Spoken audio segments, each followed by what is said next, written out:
والآن مع كلمة الأستاذة هدى.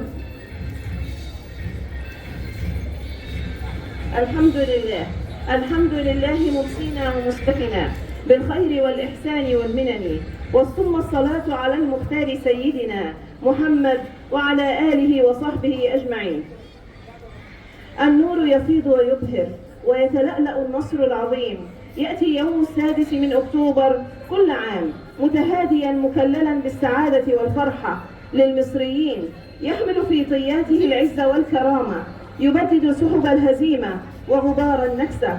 فقد من الله تعالى على الأمة المصرية بهذا النصر العظيم على العدو الصهيوني الغاشم الذي اعتاد أن يعثو في الأرض فسادا، ولكن تصدى له رجال عظماء، تصدى له جيش مصر الباسل.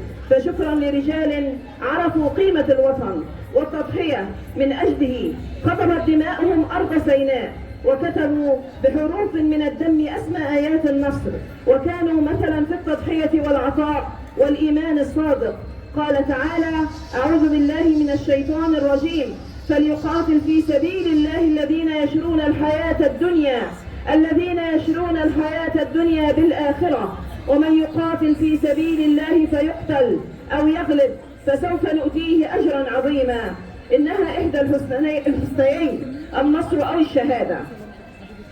إن نصر 6 من أكتوبر فتح لنا بابا عظيما للتطور والنهضة بمجتمعنا، ولن تتحقق هذه النهضة لأي مجتمع إلا في ظل سلام شامل وأمان، وبفضل الله تعالى ومنه علينا بالنصر استطاع المصريون أن يشقوا طريقهم في حياة أفضل وأرقى ومجتمع حضاري متطور.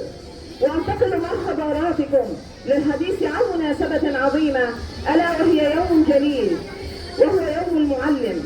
وهذا اليوم الذي يتوجه فيه بالشكر لمعلم البشرية رسولنا الكريم محمد صلى الله عليه وسلم، فهو القدوة العظيمة. قال تعالى: لقد كان لكم في رسول الله أسوة حسنة لمن كان يرجو الله واليوم الآخر وذكر الله كثيرا.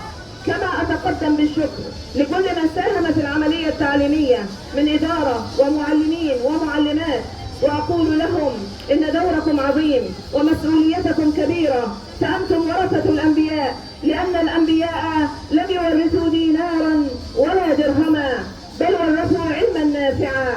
فثوابكم عظيم، أنتم من بنى جيلا، وهل هناك أشرف وأجل ممن يبني وينشئ أنفسا وعقولا، ويثقل الشخصية وينمي المواهب ويشحن الهمم ويسكب من روحه عطاء وحبا وتضحية.